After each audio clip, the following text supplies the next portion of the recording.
Well, welcome everyone. This is Founded in Grace, our very first podcast, which is super exciting, where we're just going to be engaging with a whole bunch of different issues from all around the planet. And hopefully we're going to be engaging with a heap of different people as well, just trying to bring you some discussion on topics that matter, that are relevant right now, so we can just think through how to live and how to act in our world as God's people. I'm Logan. I'm a pastor up in Covenant Presbyterian Church, and this is my brother who helps at Founded in Grace.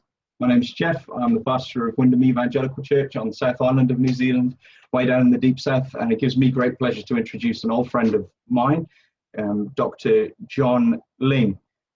John is a freelance writer, speaker, and consultant on bioethical issues. He was a lecturer in biochemistry and bioethical issues at the University of Wales, Aberystwyth, and he's the author of a number of books on bioethical issues. They're available from Day One Publishers. There's a number of booklets as well available, published by the Christian Institute. And thank you for being here, John. Thank you so much for your time. It's great to have you with us. Pleasure. I spent 5 years in Aberystwyth, and John was in the same church at Alfred Place Baptist Church with me there. And one holiday from university, I came home, my mum put a book in my hand, and it was called Responding to the Culture of Death. And I found it so helpful in dealing with, addressing so many of the prickly issues that we face today as Christians: abortion, euthanasia. And I read through the whole book, enjoyed it immensely, got to the last page, turned it over. On the back was the face of Dr. John Ling, who sits in the same church with me every Sunday. And so I was able to go back and thank John for that book. And thank you again, John, for that book, the one that I digested immediately afterwards as well. And thank you for your work in this area, because those books, recommend them heartily. There will be links in the description of the video for where you can get your hands on copies of these books. But for these tricky, complex issues that we really want to have a good grasp on and good responses for as God's people, I couldn't recommend anything else more highly. So thank you so much, John, for your work there and those books. So there's a little bit of an introduction to who you are. Perhaps you could just pad that out a bit more and tell us what it is that makes you qualified to speak on this topic. Okay, let me take you back to 1979, and this book was produced then, Whatever Happened to the Human Race, by Francis Schaeffer, theologian, and Everett Koop, who was the Surgeon General, the highest medical officer in the United States at the time. And they produced this book and a series of films. We showed the films on the campus. It had a huge impact on so many of us. We were Johnny-come-latelys in all of these areas. And this book dealt particularly with, that's why I don't work in the film industry, obviously, with abortion, infanticide, and euthanasia. And so that's what got me interested in those particular areas. And while I'm plugging books, I might as well plug my own. Bioethical Issues deals with a whole range, everything. Abortion, infanticide, euthanasia, stem cell technology, genetic technologies, IVF, assisted reproductive technologies, and so on and so forth. If you want to know anything about those, buy it. Don't buy it. Buy it and read it. Yeah, we buy plenty of books. It's the reading part. That's it. So that then led to us being quite active, because Schaeffer and Koop not only educated Christians in these particular issues, but they challenged us to do something about it. And so many of us then joined pro-life groups and got involved with counseling and fundraising, and really just saying to women, look, you don't need to have an abortion. We will help you with accommodation. We'll help you get through university, whatever. And that's continued now since 1970. The group called Life, which is the foremost pro-life organization in the UK, is still going strong. Hundreds of women coming every year for help, and that help being granted. And then we and every other life group up and down the country had this wonderful pleasure of seeing children, babies, pushed along in wheelchairs and so on, that we helped save. We helped the woman get through a difficult pregnancy. That's amazing. Great work. That's such an important side to the work as well, isn't it? Because I'm part of a pro-life group down here in the south of New Zealand, and one of the criticisms that we'll hear quite regularly is that you're pro-birth, not pro-life, and that can be a fair criticism in some cases. And so it's so important that there's that harmony between the message and our practice in showing genuine love to these people. Sure. That's really encouraging to hear. Perhaps though you could just explain to us that term infanticide, because abortion, euthanasia, those are ones that we're a lot more familiar with. Okay, infanticide then is, just as abortion is killing the unborn child, infanticide is killing the newborn child, maybe because of particular handicaps and so on. And there are some famous classic cases where they've gone to court and so on. But it's not a generally well-known thing. It happens behind closed hospital doors, obviously. And I'm sure there aren't that many numerically going on, but they do go on. And that's the important thing, because that's a connection then between, along the whole of the spectrum of life, from unborn through to newborn through to elderly. And that's the connection then that Schaeffer and Coop were so clever to put together, in the sense that abortion, infanticide, euthanasia, they're connected. They're connected in terms of medicine, but they're also connected in terms of thought and practice. And by connected, do you mean one will necessarily lead to the other and always in the same order, or is it just they kind of go hand in hand? No, it's a mindset, that a medical mindset, I think, is what not just a medical mindset, but a global mindset. That these things are because particular human beings are seen to have lives that are not worthy to be lived. It's the old Nazi slogan, and that's the thinking. Whether, of course, doctors, midwives, and so on would ever admit to that is something else, but it's true. And it's a frightening prospect. Just who are human beings? Is it always wrong to take the lives of those made in the image of God? And we would say, yes, it is. And we're going to do our best to defeat it and to help those who find themselves in sticky straits and difficult corners. Just before we talk about the specific New Zealand context, you just mentioned there a kind of foundation for a Christian way of thinking about these issues. There's no sense in which euthanasia is a conscience issue for a Christian? What do you mean by a conscience issue? So one that would recognise that it would be okay to be a Christian and have a difference of opinion. I don't think so. I think even non-Christians show us up so much in these issues. I've met just hundreds of non-Christians who can really outshine Christians in the way they've worked. They see this as perhaps a human rights issue, perhaps just bad medicine. You don't take the lives of one of your patients. And it's a cross-cultural thing. It affects all of us, Christian and non-Christian. But I think Christians are without excuse. I think with the scriptures in your hand, the love of Christ in your heart, how can you encourage or ignore taking the lives of those who are made in the image of God? What are we here for? What is it all about? What is a human life? Does it have any value? So I think the Christian has to answer that yes, it does have immense value, and therefore preservation of it, not at all costs. We're not vitalists. We're not saying, we'll do everything we can to keep you alive, that would be foolish. That's not good medicine at the other end either.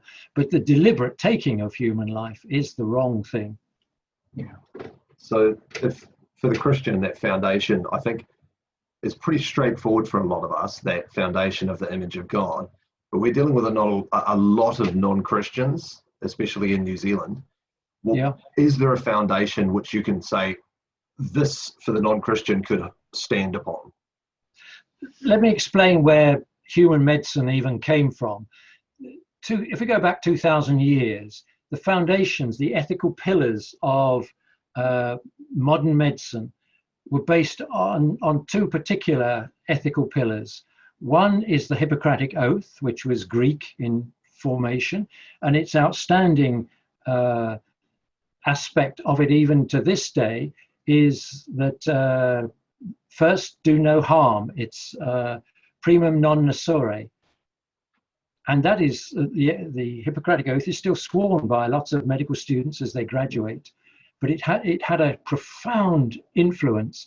It, for example, forbids specifically euthanasia and abortion.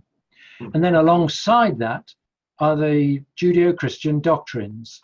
And if you take that as encapsulated by the Golden Rule, for example, love your neighbor as yourself, you can begin to see how those two come together, the pagan doctrine and the Christian doctrines. And what they did was produce what I call and what others call a culture of life. Human life was important and to be looked after and to be guarded. And so what you have then is a set of restraints, and you also have positive attributes, things to do, like care, and you're interested in truth and looking after patients and so on. So can you see together Judeo-Christian doctrines and the Hippocratic Oath kept medicine safe and wholesome and robust. But now what has happened in the last 50, 60, 70 years is that the ethics of modern medicine have become much more feeble, much more feeble, and its practices are much more utilitarian. And so we've ended up then with the practice, widespread practice of abortion, minimal in terms of numbers, but still deadly is infanticide. And now we're on then the precipice, it seems, around many countries of the world, euthanasia, assisted suicide. So you can see where it's come from. You can see there's a history there. Yeah. And that's come to New Zealand. It's been proposed and championed by different MPs in the past here, but there's a new law being written, passed, and a referendum currently on the table in New Zealand. And one thing, you use the word precipice there, and that very much feels, to me anyway, and I know a number of other Kiwis, you're kind of looking over the edge at what's this going to mean? And that's the question. What would the legalization of euthanasia mean for New Zealand? And naturally, you're going to look to other countries. So when we do that, what do we see when we look to Europe and the States? I guess there are probably 6 countries around the world that have legalized euthanasia, assisted suicide. And then there are several states in the United States. But particularly, I always look at the Netherlands, which is always thought to be the mother of euthanasia. And you see there what I fear happens throughout all the other legislations, all the other jurisdictions that have legalized euthanasia, is that you see a fairly sort of laissez-faire attitude, certainly in Holland, and you can argue that Holland is a laid-back sort of country anyway, but a lot of the doctors there don't keep the records straight.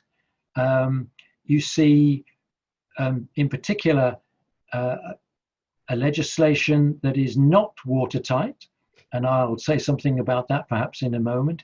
You see a widening of the criteria, that it starts off with terminally ill people who are thought to have 6 months to live, however you decide that. and on the advice of 2 doctors and so on, which I think is pretty much the New Zealand pattern as well. But you see that after a few years being really quite ignored or blown apart.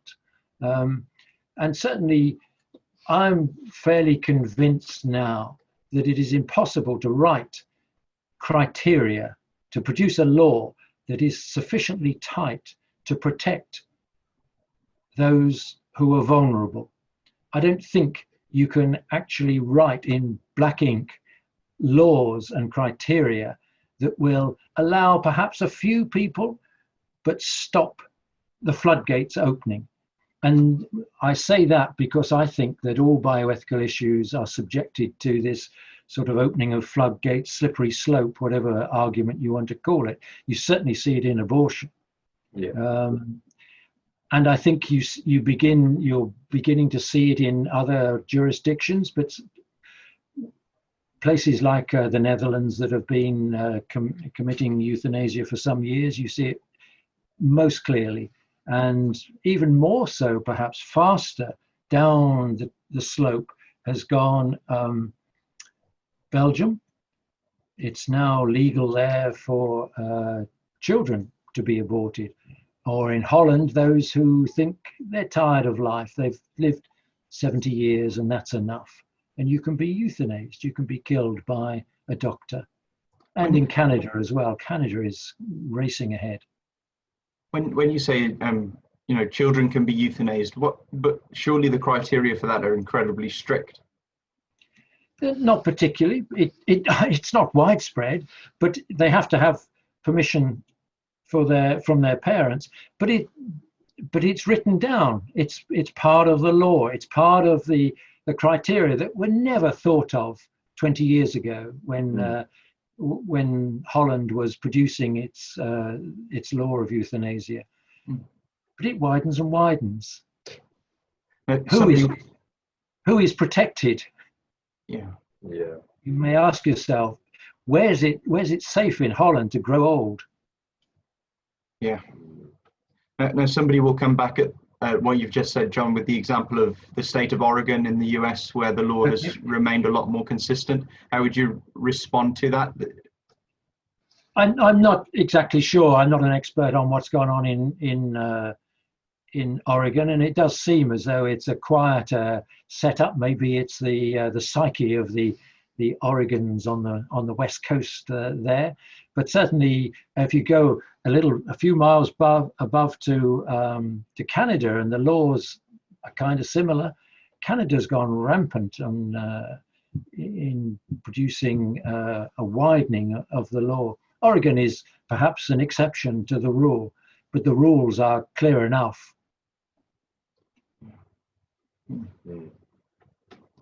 So obviously, without a shadow of a doubt, you'd be encouraging Christians to think seriously about this and exercise that right to vote against this law in New Zealand. What would you be pushing if you were talking to somebody who is not sure how they should be voting? How would you be wanting to persuade them? What would you be suggesting is something they really need to take into consideration as they vote? I think they need to look around to see a little bit of history, but a little bit of geography as well, and just to see what has gone on. If you're going to begin this journey, you ought to see some people that have gone down the road, and the road is kind of frightening. It really is. I'm glad to say our Parliament has rejected all attempts to change the law on what is effectively our 1961 Suicide Act, that forbids anyone to aid and abet the death of another. But you look around and you see nothing but more and more, less and less criteria, less protection for the elderly, less concern about life, and it rubs off in a society. It really does. And it rubs off in hospitals as well. You imagine when you can euthanize elderly, not terminally ill necessarily, people, what effect do you think that has throughout a hospital? It makes life look pretty cheap, doesn't it? Yeah. And if you've got elderly people in hospital, they're bedridden, do you think that nurses and the staff are going to try quite as hard when euthanasia is round the corner and is legal? I fear this leads to second-rate medicine that spreads not just in terms of euthanasia, but can spread throughout the whole patch of human medicine. One of the criticisms of the legislation that I've heard pretty regularly is that it totally undermines the work of organisations like the Samaritans and other people who trying to prevent suicide, which is a significant issue in New Zealand. Exactly. But doctors, certainly in the UK, our doctors have a strict plan to help people not commit suicide. You know, often depressed people, mentally ill people, and so on, go to their doctors saying, I'm suicidal, and doctors stop them. Now, what sort of schizophrenic are we going to produce where doctors day to day are saying, you know, suicide is not good, we want to stop it, and yet their colleagues are saying it's good, it's beneficial for the whole population? Yeah, I guess the problem for a lot of people is it tends to get framed, euthanasia specifically, with terms like compassion. You know, we're trying to be compassionate to people, and we take extreme cases. If people are suffering really badly, we want to be compassionate. So how would you respond to that? Of course we want to be compassionate. We have to, Christians have to be compassionate. We're under obligation to be compassionate. But is there a false compassion and a real compassion? I think there is. And I think euthanasia is a false compassion, that it's saying, you know, we can help you through this difficult time, your life is at an end, and so on and so forth. Pressure from family, pressure from all sides. And that's how it's often portrayed, that it's a compassionate answer. But it's not healthcare. What the dying need is not assisted suicide. They need assisted living. And which brings me then to the great antidote to euthanasia legislation, and that is palliative care. Palliative care started in the 1960s with a most wonderful woman called Cicely Saunders. I met her just before she died. She was as sharp as a pin. And she started then St. Christopher's Hospice in London, in South London. And the world beat a path to her door to learn out what palliative care was all about, how to control pain, how to control adverse symptoms, how to let people die well. She was adamant that the last days must not be lost days, that you can live well, but you also had to die well. And that's palliative care. And all of us who are against euthanasia should get involved with palliative care. If I may say so, my wife and I have done. We're part of a hospice at home group in Aberystwyth, our little town here. And my wife does what is known as sitting. She gives relief to the spouse of someone who is cancer sufferer or something like that, gives them breaks. That's the sort of practical aspect that we've got involved in. We realized that if I'm going around the country talking about euthanasia, boy, we better be doing something about it. Yeah. And getting involved in palliative care is the great way. It really, really is, to help people die well. And that is terrific, I think. And Christians should face that. We're all going to die.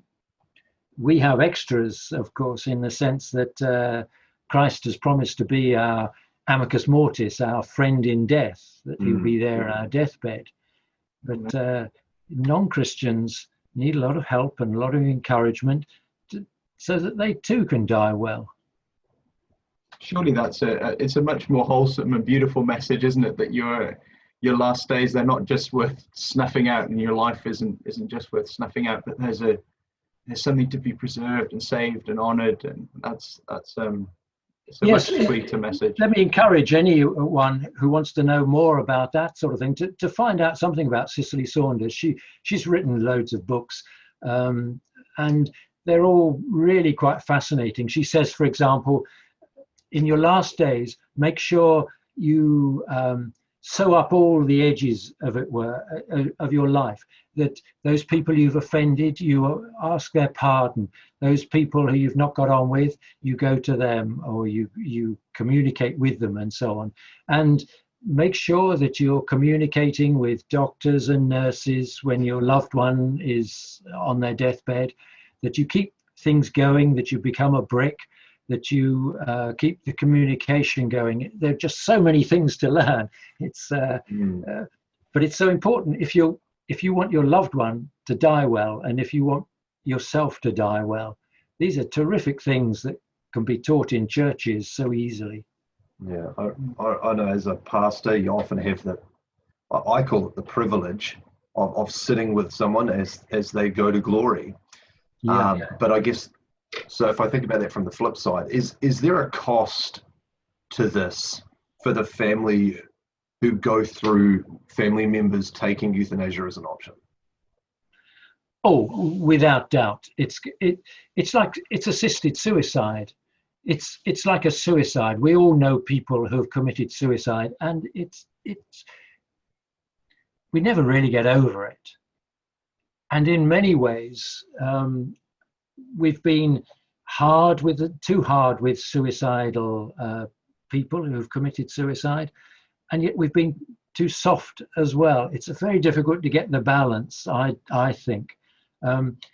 They've had a disregard for the people they've left behind, because they've opted out of life, but they've scarred their loved ones. And you know people, maybe in your family, everybody knows someone that's committed suicide, and it does have a terrible effect. And I think that does as well, if we're talking about euthanasia, death. Suicidal people we often think of quite young, in their 20s or 30s or 40s. 40s is the most common amongst men in the UK, certainly. But we're thinking so often in terms of euthanasia at the other end. But that doesn't really make much difference at all. Just because their life is running out, all of our lives are running out. We don't want to die badly. Who wants to die badly? Who wants their relatives to die badly? And euthanasia is going to be something along those lines. You can put on a brave face, you can say it was wonderful, we said goodbye and that was it. I don't think it's quite as simple as that for most people. Maybe for some it is. It's not a good policy. It's not health care, is it? You can see there's something wrong there. Has there been much research done into the ongoing effects of trauma caused by euthanasia within families, say in somewhere like the Netherlands or in Belgium?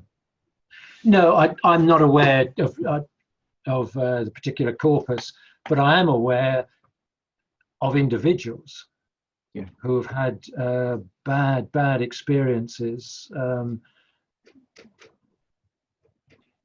one of the problems, I think, is it's certainly in Holland and Belgium, is if you're on what they call a euthanasia pathway, you really can't get off it. I know one particular family, his mother was on this so-called pathway, and he didn't realize quite how far down she'd gone. He desperately tried to get her off it, but no, the boxes had been ticked and she was going to die. Now, what sort of influence is that going to have for the rest of his life, on the whole family life, for the grandchildren, and so on and so forth? I think it's what good does it do? Yeah, and I think it's something we have to wrestle with seriously. The roll-on effect of all of this for our families, for our communities, for our churches. I know of a woman who, as an unbeliever, decided to have an abortion. And 30 years later, she's still affected by that reality. And I think that often a lot of the argumentation which is pushing these things tries to just completely ignore that reality. So I just wonder, how can Christians begin to dig into some of that stuff? Because I guess we're washed with so much pro-death. Is there a place you can recommend that we can begin digging into that? A place in terms of what now? Just tell me. Resources, books. I mean, you've got your book. Is there some other really good, helpful stuff? Yeah, just read around. I think, I still think Whatever Happened to the Human Race is one of the best books that's ever been written in this area. But there are lots more. There are some specifically on euthanasia. There are videos, YouTube stuff. The resources are there that weren't there 30, 40 years ago. We are blessed by books, and every evangelical publishing house now takes a pro-life stance. At least I think they do. I mean, I think the numbers do. They certainly, you go from Banner of Truth, Christian Focus, Day One, all the evangelical newspapers. So there's a lot going, but you've got to give it a little bit of time. Like any topic, you've got to want to do a little bit. And it is, just as Isaiah says, little by little. You don't have to become an expert. You don't have to write, get loads of books and get a PhD in psychology of euthanasia. Good news. Everybody, because of all the bioethical issues that are in this book, the only one that is guaranteed that every reader is going to face is death. Yeah. And so you ought to be well prepared for dying. And I think that's one of the great things that the church has missed out on. How do Christians die well? And I've preached on that several times, and it's a terrific topic. I love it because it is just so sweet to know the fruit of the gospel. When I started writing, I've written a book on euthanasia, in fact. When I started writing that, I found it so depressing. In fact, I half wrote it, put it in a cupboard for a couple of years, and then got it out and realized that there's the antidote to euthanasia that is the great thing. It is not only palliative care, but it is obviously the gospel. Mm-hmm. So just on that mention of palliative care, is there a sense in which we're not just palliative care, but our general caring for the elderly has led to this? If I think of rest homes as opposed to a generation where families cared for the elderly, is there a roll-on effect in the sense that because we're not caring for our elderly people well, it leads to we've got to do something with them? Yeah, and I think there are pressures now upon people. The elderly, you're right, they used to be part of a family.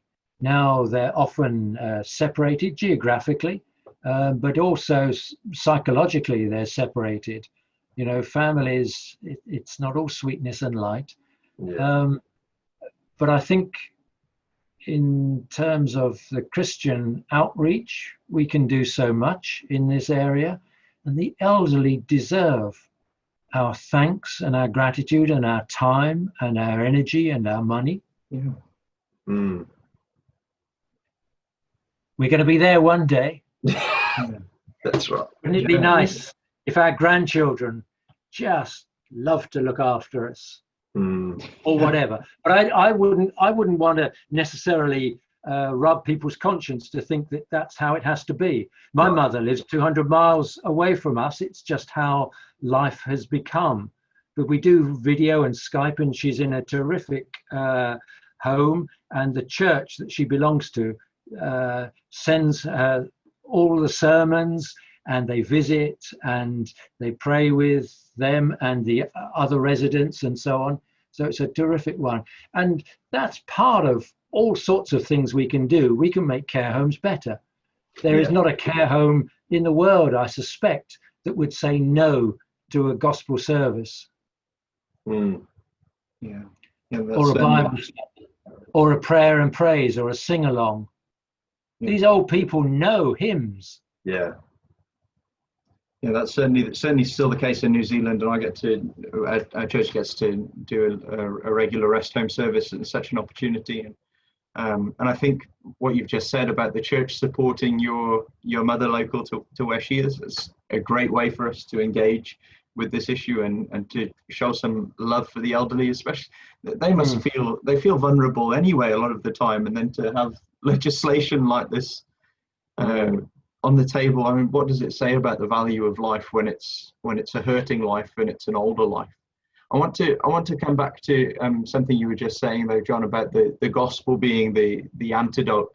Palliative care is what we can do practically, and then sharing the gospel is what we can do practically. But the spiritual reality of that is obviously it's fundamental. It's what we want for people. We don't want them to just have a comfortable death, but we want them to die well in the biblical sense of that.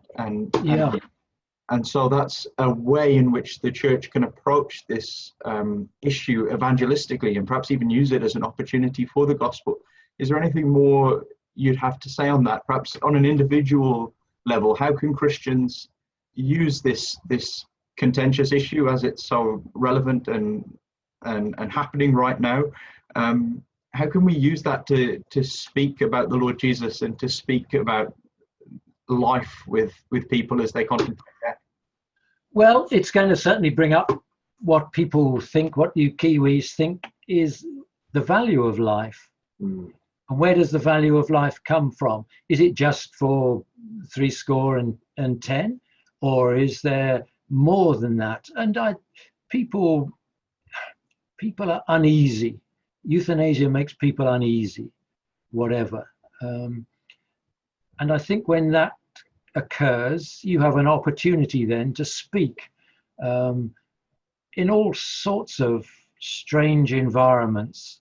Often, I'm thinking at the school gate, I'm thinking of in the supermarket, I'm thinking of at funerals, I'm thinking of in hospitals, and so on.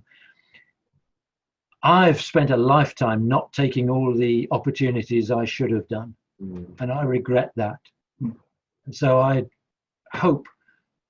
try to make up for those lost years of poor witness, afraid that I'm going to be stigmatized, laughed at, whatever.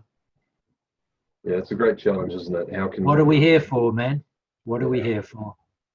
Yeah, amen. How can we sow the gospel? And it is such an amazing opportunity. How many times is it, Jeff, you sit in a hospital room on what I call death watch with a family, and a lot of people don't know Jesus, and you just get these incredible opportunities, ministering not just to them, but also to their wider families. Yeah. Now, just thinking, you mentioned I think it was I'm not sure if it was a UK organization called Life. Yeah. Is there sort of like an international one as well that people could plug into?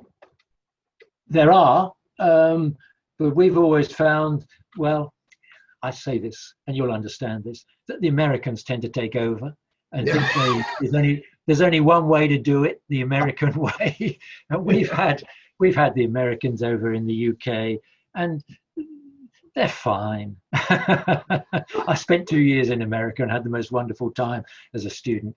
But there's nothing like a New Zealand organization to do it, just like there's nothing like a UK organization to do it over here. Because we understand, we plug in, we fit in, and so on, a temperament and so on fits in. So why not start one? Why not start some groups? Yeah. Someone somewhere has to make the first move. And that's what we found in Aberystwyth once we'd seen the Schaefer and Coop films. We were all upset. We were all moved, but we didn't know what to do. Yeah. And you can sit and twiddle your thumbs as long as you like, but somebody had to make the first move. And I can remember very well, we had a meeting in a house, and I guess there were about 15 or 20 of us there, and we made the move. And we never regretted it. I found exactly the same thing engaging with the abortion issue. I've been involved with a group called Voice for Life, which I think is New Zealand wide, and they've got a group in Southland, and they have a little vigil outside the hospital once a week. And I'd looked at this for years and thought, is that really the best way to engage the culture? But I found in my heart I had to do something, and it was just such, but I had to do something, and even if it wasn't the best thing, at least it was something. And I think this issue is exactly the same. Yeah. It will weigh on some people's hearts very heavily, and the encouragement I guess we were given, John's just giving, is do something, look for that local group because they will exist in New Zealand, Voice for Life, and there are other groups as well. That are and I say, if there isn't one, then you start one. Somebody Yeah. somebody had to make the first move, and you can Yeah. make the first move. It's a big thing to do, and it may change your life as it's changed mine. But isn't it necessary? Who else is going to do it? We can't just sit back and hope that somebody else will necessarily do it. They certainly may not. And we're not doing that well at the moment in terms of Christian involvement in these areas. There are the extremists who want nothing to do with anything. You know, they think this isn't preaching the gospel. And there are those that are probably quite good at hospital visiting and home visiting, but have no real gospel influence. We're the men in the middle. We're the men and the women in the middle. We're biblical. And we want to do things in a biblical way. And it involves then, as I've said on the front of this book, it's understanding and it's responding. Yeah. Lots of us understand the issues, although not everybody does, but even fewer respond to the issues. And that's always been the big push that I've made in all my ministry in this area, that it's understanding and it's responding. It's, in other words, it's a head, a heart, and a hand matter. We need to understand it. We need to be moved by it, and then we need to do something. So yeah, I think our church responded to the abortion issue in a simple, like we said, what are we going to do? We feel like we have to do something. So we just started a ministry. It's just getting off the ground. So I'll just shamelessly plug it really quickly, because why not? It's called Children of Grace. And all we're doing is we're saying, well, we have, if you don't feel like you have any other option, we will help care for you. We'll teach you how to be a mum. And if at the end, if you have your child and you decide you still really don't want your child, we'll take care of your child. We'll find someone to adopt your child. Yeah. And it's trying to, I think, what's one step? What's one thing we can do as individuals and as churches? Some churches are big enough to start something and some aren't, but they can get involved in something. But we can't just sit around and do nothing is ultimately, I think, the reality. Not when we've got to answer for our lives at the end of them, and what we've done with God's word.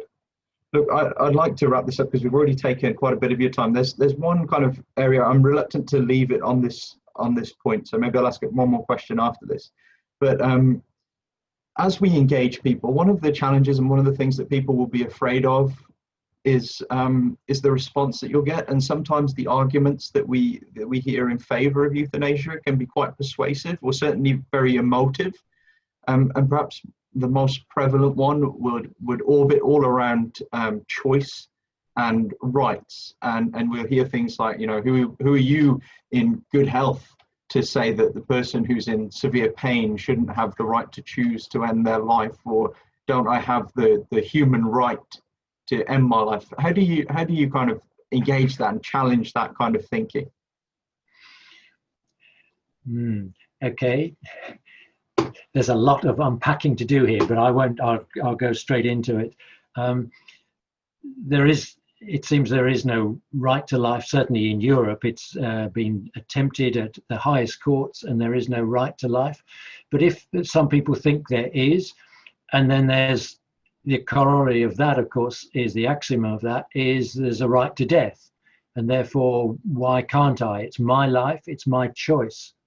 But choices are not all, we can't do everything we want. There are things that are forbidden by law. You can't kill people, although looking at abortion, infanticide and euthanasia, you maybe think you can. But we're not totally free. We live amongst other people. We rub shoulders in community and so on. There are major problems in thinking you can do what you like and that it's my choice. But that is the fruit of a utilitarian viewpoint, isn't it? That's secular humanism at its worst. That, you know, it's my life, and I'm going to, if I want to die, I'm going to get someone to kill me, or at least give me the drugs so that I can do it, in terms of assisted suicide. That's an awful mindset to be in, and to prosper that across a community, that we can live as long as we want, and then we can kill people, we can just drop off the other end. What is that really what human life is all about? When you think of the wonders of creation, the creativity of human beings, I'm thinking in terms of the arts, in terms of sport, in how terrific human beings are. We are made in the image of God, and we're beautiful in that sense. So much potential, so much wonder to be able to worship our Creator. The rest of creation knows nothing of that. It's only human beings that know anything of that. How can we then turn round and say, you can just snuff yourself out? You can be snuffed out? This is a good thing? How can that be a good thing when there's all this wonderful potential? And in the last days, some of the wisest people you'll meet are those who have trodden the path, the pilgrim path, for a long, long time. And those who have grey hairs should be respected and wondered at and loved. Choice is not an absolute. And when we're making choices for ourselves, we're making choices for other people as well. We've talked about that in terms of suicide, haven't we? I feel like that really, what you touched on really almost wraps this whole thing together. And that is, I think that as human beings, we matter.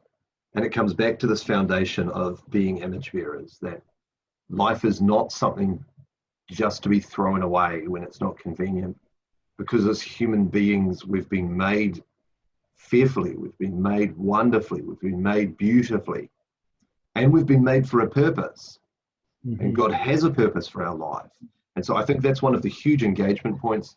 I watched an apologetic guy in the States, I can't remember his name, but I was just so touched by the way that he would engage on all sorts of issues with all sorts of different people, from transgenderism to abortion, and he would just constantly sow the same message that your life matters. It's worth something, and it's worth fighting for. And so I feel like that's the biggest thing as Christians we need to engage with on this issue, as Kiwis, as we come to, well, I say Kiwis, but you don't get to vote. So as Kiwis, as we get to vote, we're voting for lives that matter. And we're saying that people are made beautifully, and we need to own that, and we need to push that. Yeah. And I think the perspective is wonderful, isn't it? That God oversaw our conception. Yeah. That he sees oversees our continuance, and he'll oversee our consummation. How can you not be thankful? How can you not be content? Absolutely. So just finally on that point, I want to make just this one last question. As we look at New Zealand, we've had a pretty barbaric abortion law that passed through during lockdown, and what's the hope? What's the hope for a little country like ours as we look at the widening of the door and the opening of the way to more? The hope is for Christians, more of them, and Christians who understand and respond, that they have this wonderful salt and light throughout a society, that they show the gospel, they show sin, they show up bad deeds, but they're also salt in that they preserve the good and they sting the bad. Absolutely. Yeah, it's exciting. We just spent some time this week at GA just talking about the way that the Lord Jesus just uses his church to bring his influence to bear in the world, and that's it. Dr. John Ling, thank you so much for your time. Really appreciate it. It's been invigorating, insightful, really helpful. I trust it will be for our viewers as well. Really appreciate your time and your work. Recommend to everybody, get your hands on a copy of, for me, the is it called The Edge of Life, Responding to the Culture of Death? Yes, that's the second book doing with that. And just hold on, because I might have a yes, I do. There's The Edge of Life. And you might be interested in this that I did for the Christian Institute. When Does Human Life Begin? It is their most popular booklet. I don't brag that, but that's a fact. You get rid of more of these than any other booklet. And here's the one you initially saw responding Yes, that's to right. the culture of death. And in a sense, this one I've showed you, the latest book, is a revision and an extension of that, bioethical issues. Great. So that's the one to really get our hands on, is bioethical issues. That's your magnum opus. Yes. Yeah. Good. Well, thank you so much for your time, John. Really appreciate it. It's been invigorating. And now I'm going to see my wife, who's got a birthday today. Yeah, we won't keep you from her any longer. You can't do that. Thank you, brother. Thank you so much. Good to see you. Good to God be bless. with you. Thank you. Bye-bye. Bye.